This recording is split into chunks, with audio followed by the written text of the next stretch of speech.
अचानक बहुत तेज की बारिश हो जाएगी, यह हमने सोचा ही नहीं था। ना खुद को संभालने का वक्त, ना कपड़े सुखाने का ठिकाना था। बस था तो एक जुनून जो हर तूफान से लड़ने को तैयार था।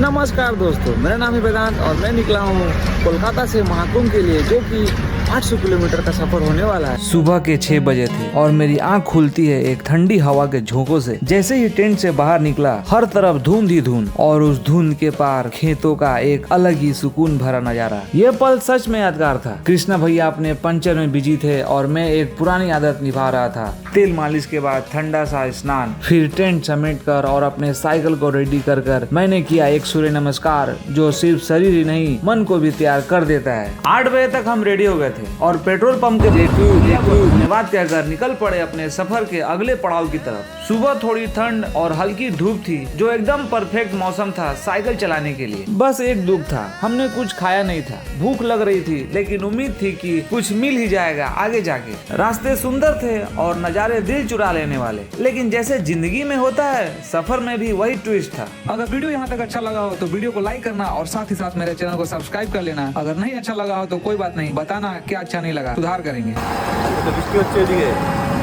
कुछ दूर चले ही थे कि अचानक से मौसम बदल गया। काले बादल छाने लगे और हल्की बारिश शुरू हो गई। दोस्तों, अभी सुबह के 10 बज रहे हैं और इधर का मौसम इतना खराब हो चुका है कि ऐसा लगा रात के 11 बजे हैं और बहुत ही देर से बारिश हो गया। थोड़ी देर में इतनी तेज बारिश हो गई कि हम भीग ही गए। सामान बचाने के चक्कर में मैं पूरा भीग गया था, लेकिन जो जरूरी था उसको संभाल लिया था। कपड़े बदले और 3 घंटे बाद जब बारिश रुकी, हम निकल पड़े फिर से अपनी मंजिल की तरफ। रास्ते गीले थे लेकिन इरादे मजबूत। बस दुख यह था कि अभी तक कुछ खाने को नहीं मिला है।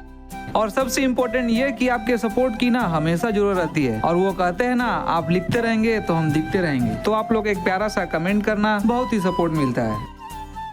तभी एक ढाबा दिखता है और वहाँ जाकर हम बिना सोचे समझे सबसे पहले अपने कपड़े सुखाते हैं। फिर एक गरम गरम रोटी और सब्जी ने मन और पेट दोनों को सुकून दिया। 1 घंटा का आराम और फिर साइकिल लेके हम फिर से निकल पड़े अपने सफर की ओर। शाम होने लगी थी, सूरज ढल रहा था, लेकिन हमारे इरादे अभी भी रोशन थे। सनसेट का नजारा देखते देखते हम आगे बढ़ते गए और इसी तरह रात हो गई। रात के 11 बजे हम 41 किलोमीटर और चल चुके थे। अब साइकिल चलाने की हिम्मत नहीं थी। एक पेट्रोल पंप दिखा, वहाँ एक भले अंकल ने हमें रुकने की परमिशन दे दी। टेंट लगा, लेकिन अब चुनौती थी खाना की। आसपास कुछ भी नहीं। 2 किलोमीटर आगे ढाबा था, लेकिन इतनी थकान थी कि वहाँ तक जाना मुश्किल था। फिर सोचा ऑनलाइन ऑर्डर करते हैं। ऑर्डर करने के 1 घंटे के बाद खाना आया। जैसे ही खाना आया, हम टूट पड़े खाना खाने पर। खाना खाकर दिल को बहुत ही सुकून मिला। फिर टेंट में जाकर स्लीपिंग बैग खोला और थके हुए शरीर को आराम देने के लिए हम सो गए। यह सफर हर पल एक नया सबक दे रहा है, हर रात एक नई कहानी लिख रहा है।